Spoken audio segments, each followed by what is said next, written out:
Not until we start taking it apart, we're going to see exactly what about 400,000 hard kilometres has done to this vehicle.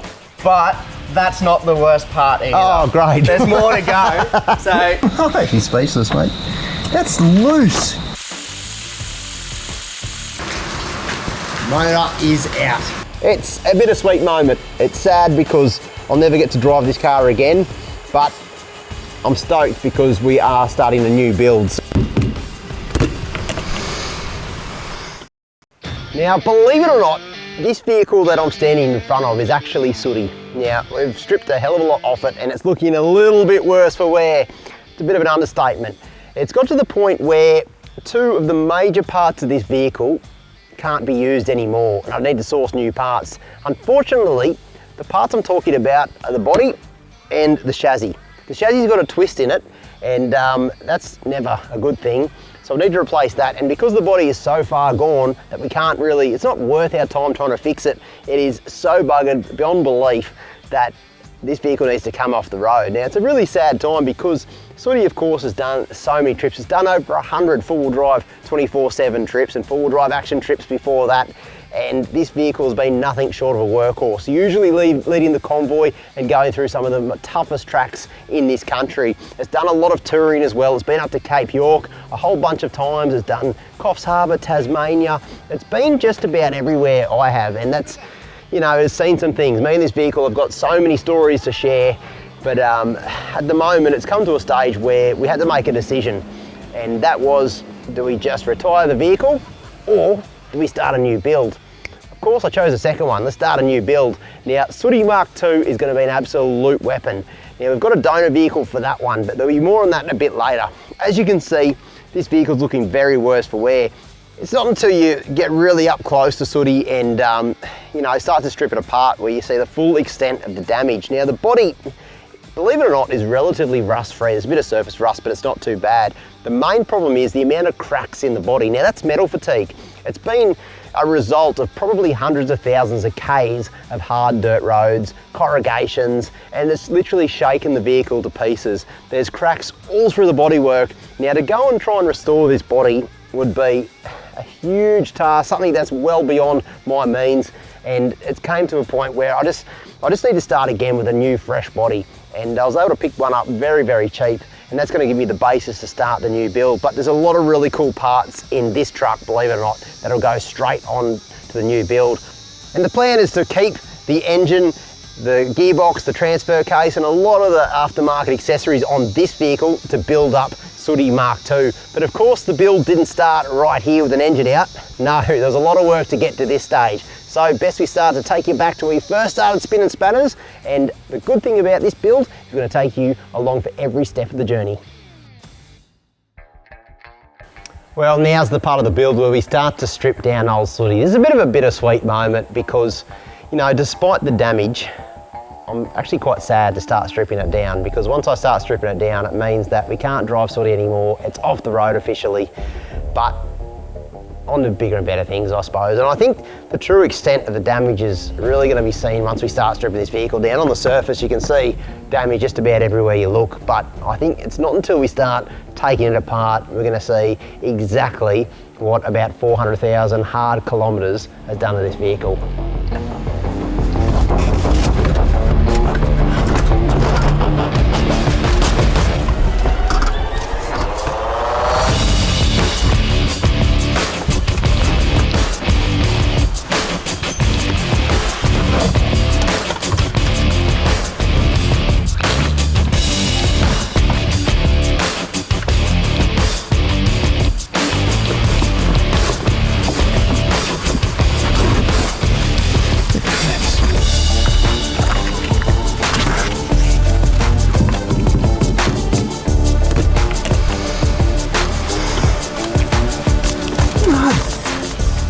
How does that much mud end up in the inside of a car? This is going to be even worse. This is the driver's side. I saved the best to last, I think. I haven't been under here for a while. Let's see what lives under this carpet. Well, it's even wet. That's not good.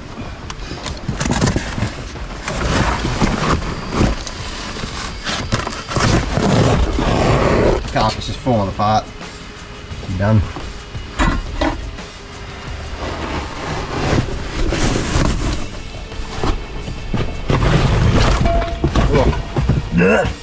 Oh.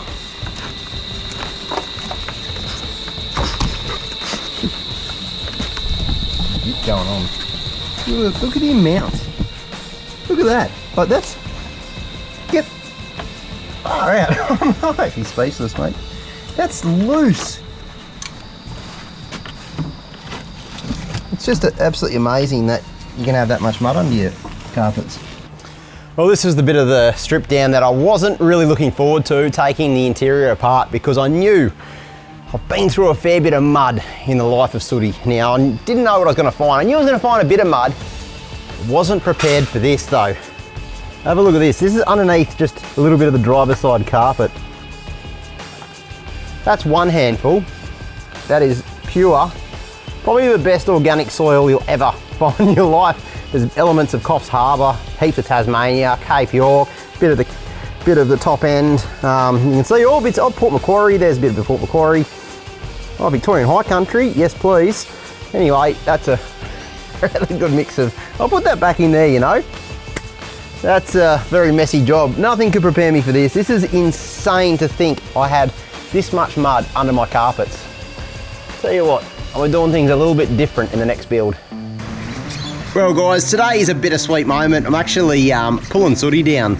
A bit of a strip job at the moment, and it's kind of, it takes me back to a fair few adventures. I'm just noticing a lot of things as I'm stripping it down and taking the winch out. One of the biggest things I'm finding, firstly, it's very wet here, so I've got water everywhere, but even though I've cleaned the heck out of the vehicle, I mean, I've cleaned it twice with a gurney and everything like that, there's just mud in places that I guess you just can't get a gurney to, so I'm finding a lot of mud.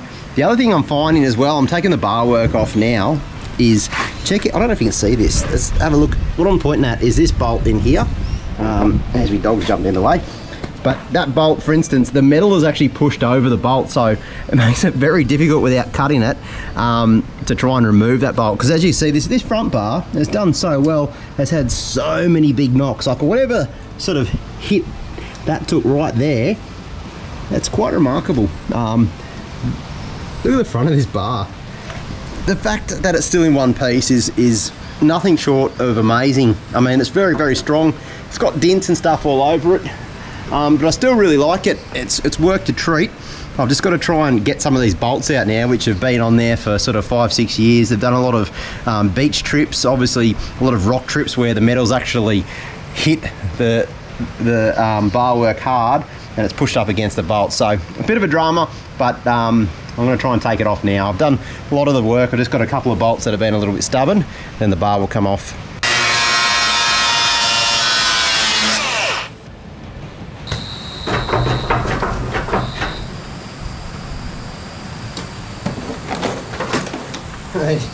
There's parts of soot just coming off, eh?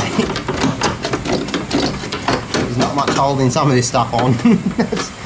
I think just over years of abuse, some of the screws, a lot of the screws have just rattled out. Look at that one just popped out.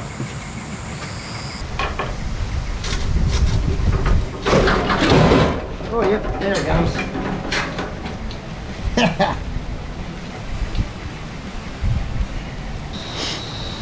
Have a look at where mud's gotten into. It's in behind the lights. And in there, it's just all mud inside the panel. There is more mud inside that panel than most people have on the outside of their car. Look at it. That.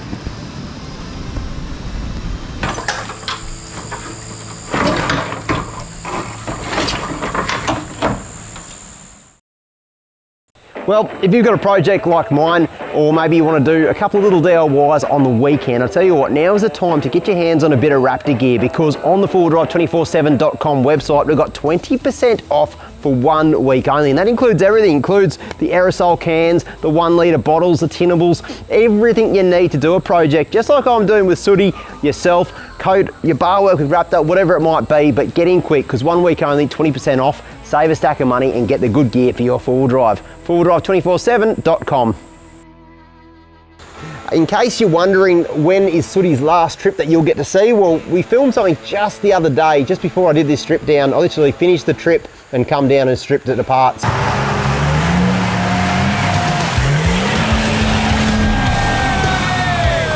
vehicle. Oh yeah.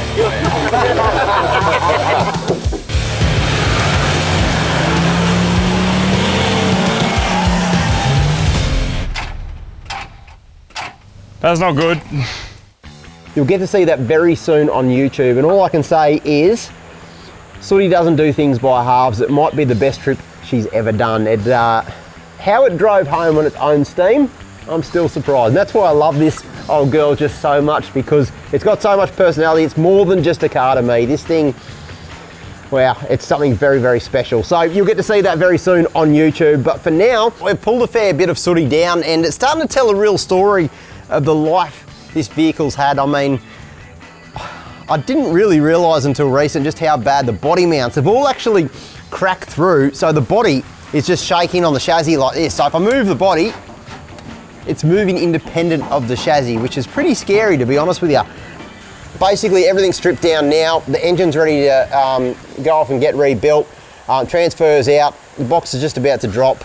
I pulled most of the interior out. I haven't touched the drawers or anything just yet, or the 12 volt, but it's just about getting to the point now where it's fully stripped, and it's a bittersweet moment. It's sad because I'll never get to drive this car again, but I'm stoked because we are starting a new build. And without further ado, let's get cracking on taking the engine, the gearbox and the transfer out. The boys from Donnelly Engineering are coming round in a few hours, so this job I'll be doing on my own. Better get started.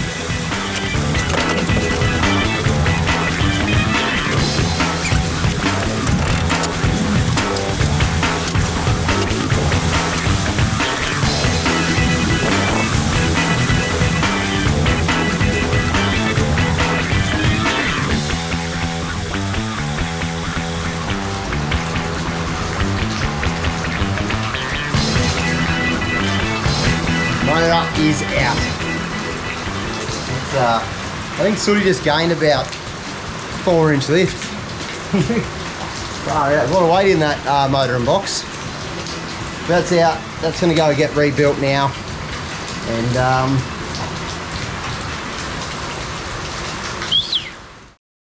so the other day, Corey came to my place, picked up the big 1HDT from Sooty and brought it in here to start stripping it down, getting ready for the rebuild. But he did call me and said, you better get down here pretty quick. You want to come and check this out. Now, normally when you get a phone call like that, it's usually not a good thing. So let's go and see what the damage is like, and hopefully it's not too major. Hey Sean, how's it going, mate? Good. Now, please tell me it's good news. Oh, not so great over here. Not so great. Not so great. So we've pulled the cylinder head off, pulled all your other accessories off. We tend to find rust in cylinder 4 and witness marks of water. Okay, that's never a great sign.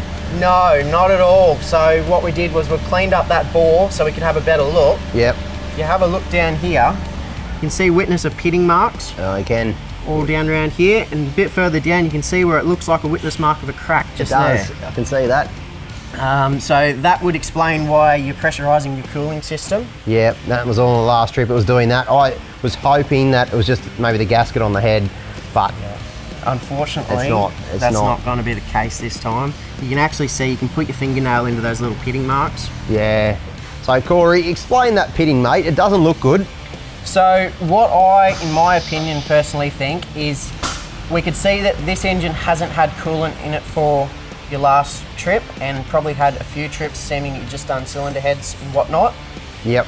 And I'd say what's happened is, being that it's an old block, done a lot of kilometres, and the wall of the block is actually thinner, being that it's oversized, I'd say it's actually eaten away on the outside in the cooling system. Right. And it's come thin and in the wall. So that's coming from the inside out? That's coming from the inside out, yeah, right. And then the crack, obviously, it's quite thin, same sort of thing. Yeah, so I'd say when you've done the cylinder head, it might have gotten hot prior to that, which would have caused the crack.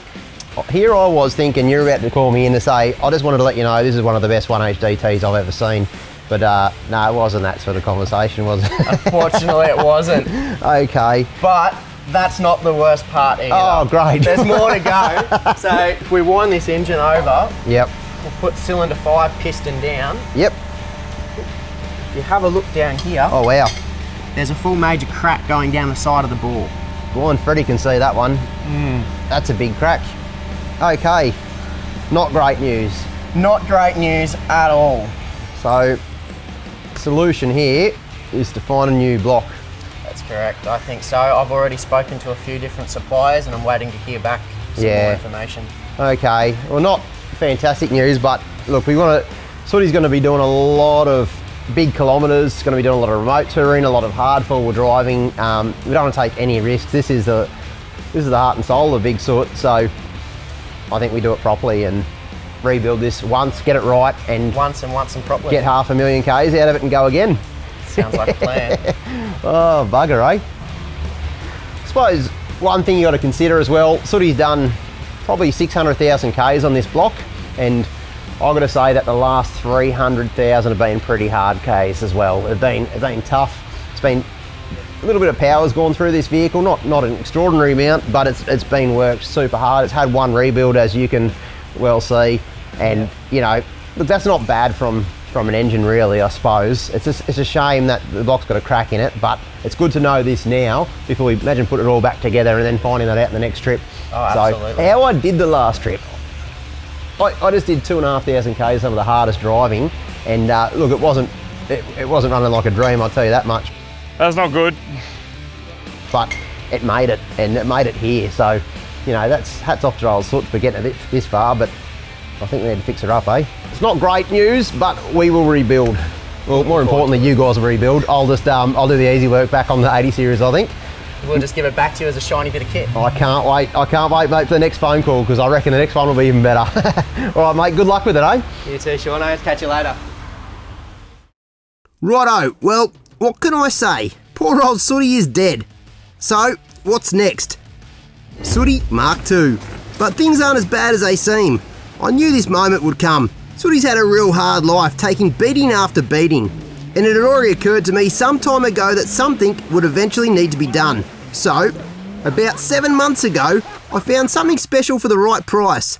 The perfect 80 to build upon. It's a 1992 80 series, petrol 1FZ. The engine's got a cracked head, but the body, chassis and interior is in perfect condition. Now the first challenge is to actually get it into the shed.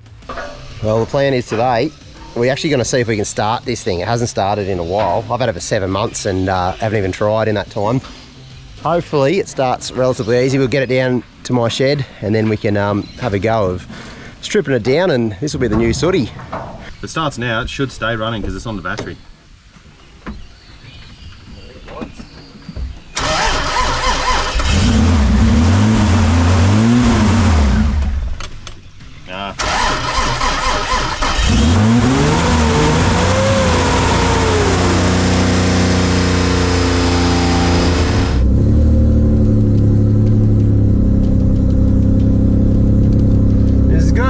Driving on its own it was driving on its own steam.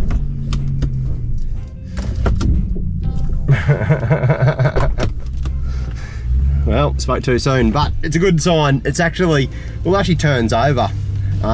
We suspect this petrol motor's got a done head. That's why I got it real cheap.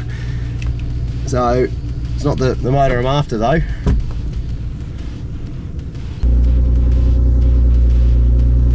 Running off a jump pack at the moment. The alternator's dead, the battery's dead, but that'll do us.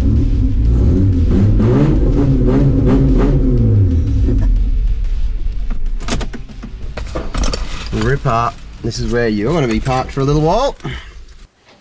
As you can probably tell from behind me, this vehicle is pretty much stripped, and you've got to start there when you're doing a big build like this. A vehicle like this, and especially a project like this, really becomes so much easier when you get a couple of mates together to give you a hand. That's exactly what I did. But of course, we didn't start right here. Let's take you to the beginning when we started getting this vehicle together. Or should I say, apart. Jackson's given me a hand stripping the new Sooty down. Basically, the whole engine bay has to be completely stripped. In this case, we decided to get the engine, gearbox and transfer and take it all out as one piece, because as you'll notice on an 80 series, you can actually take the top support out for the radiator. That means you got a lot of space to work with. That's thinking, Jacko. It was very exciting. I just started trying to take this bull bar off and I jumped, nearly hit my head and I ran.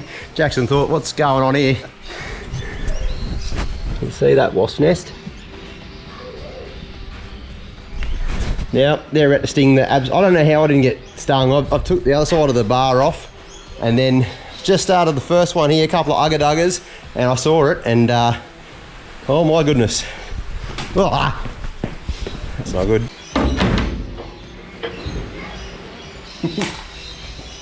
I'm gonna feel it just in case you get stung. Yeah, it's on. It's on.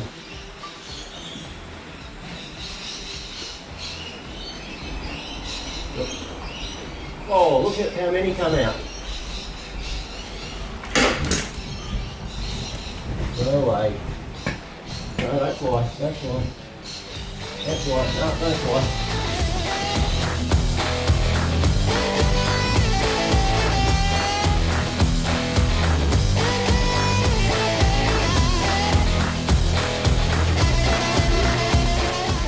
Time for the engine out. A little bit of an update.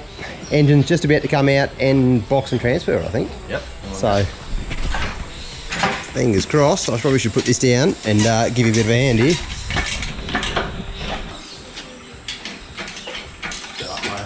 Yeah, go on. Go on. All right. That's everything. Man. Motor, box, transfer, yeehaw. Now, you'll notice first things first, there's not much inside this interior. That's because we stripped the majority out. You'll be well aware that this was a petrol vehicle, so it has a different loom than the diesel one. So the full loom has to come out, the dash has got to come out. When we started pulling the interior and the dash apart, good mate Joel comes around to give me and Jacko a hand. I'll tell you what, more hands the better, I say. Look at that. Look at that, dash is out. Yeah. That is never going together again. Yeah, good luck with it, mate.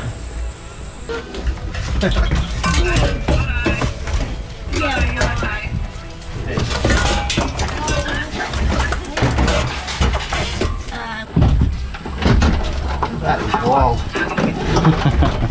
If that's an 80 series, what does a 200s one look like? I need a bit more than that. All of it and more. But everything has come out, and the diesel one from Sooty will go straight back in. We've only actually put the steering wheel column back in so we can literally steer this thing around if we need to move it out of my driveway. The other thing to keep in mind as well, when you go this far in a build and take the dash out, it's important to have a look at your heater core, your aircon, evaporator as well. Things that are up behind the dash that you otherwise would never ever change. But it gives a pretty good reason to do it now while everything's apart. They sit right up behind the dash here, always hard to get to. A lot of labour just to change a very inexpensive part. So all of those things are going to be brand new on the vehicle, but again, not very expensive. Majority of the stuff's going to come from Sooty and a mix of the interior of this one, because it did have a pretty good interior. So while it's out though, it does give me the idea that maybe I should do some sound deadening, some insulation in here, make it nice and quiet. I think that'll be a nice little upgrade from Sooty. Do all the things I suppose I wish I did on Sooty but never got around to doing. So while it's in this state, that's the plan. This is going to be the basis of Sooty Mark II. I'm going to use the chassis and the body of this vehicle and combine it with the heart and soul of Sooty. Make one vehicle. It's basically going to be another Sooty but a lot cleaner. So I'm basically going to use Sooty's its gearbox, transfer case, diffs, suspension, all the accessories, they're all perfectly fine. The GME, all the Red Arc gear, it's all Mickey Mouse and Sooty. It's only the chassis and body really letting it down. So this one here is a really clean petrol 80 series. Now the reason I got a petrol one is because I like making more work for myself. Not entirely true. The diesel ones, they want drug money for. That's the reality of it. I tried to find a diesel one even with a busted diesel motor but to try and find one of those at a good price is almost impossible in today's market. So this one came up at the right price. This one set me back $4,000. We sold the engine and the box, even though it had a blown head, for $1,500 cash. So all up, $2,500 is what you're looking at right here. And it comes with a spare set of diffs, essentially. Brand new interior, very, very clean 80, no rust. So I think that's a really good buy. So far this build's gonna cost me about $2,000. Probably about $3,000 when I include the amount of beer and pizzas we're gonna need to get all my mates over here to help me with it. But you know, it's a very cheap and affordable build. It's the cheapest I can do to get away with Sooty Mark II. Anyway, I'm super excited to get into this build, and I'm super excited to be doing it at my house in a shed. Of course, I've got a stack of mates that are going to help me out along the way, including from the industry, and also just some of my mates as well that are all too keen to come and have a few beers down in my shed and spin a few spanners. So far, I've already got stacks of messages of just really cool ideas what I can do in this build that aren't going to cost me a fortune. One in particular was upgrading the old 80 series steering box. Now, as you'll know, they crack notoriously here on the chassis, so I was going to plate it anyway, but somebody had the cool idea of actually fitting a GU box. So Jordan, thanks mate. I really want to do that mod to this vehicle, and just some other cool little mods that you might know of. Let me know in the comments below, because very keen to do this on a budget and do a lot of the work myself as well. So let us know in the comments any cool ideas, things I should do when I've already got it apart, all that sort of stuff. Let us know. This is your build as well. You guys love Sooty just as much as I do, and I can't wait to get this thing back out in the tracks and just enjoy it for what it is. For now, that wraps us up for this episode. Hopefully by the next episode, we're rebuilding the new one. So all the new parts, shiny parts, and all the cool stuff from Soot gets refurbished and put onto the next vehicle. So tune in, it's going to be absolutely cool.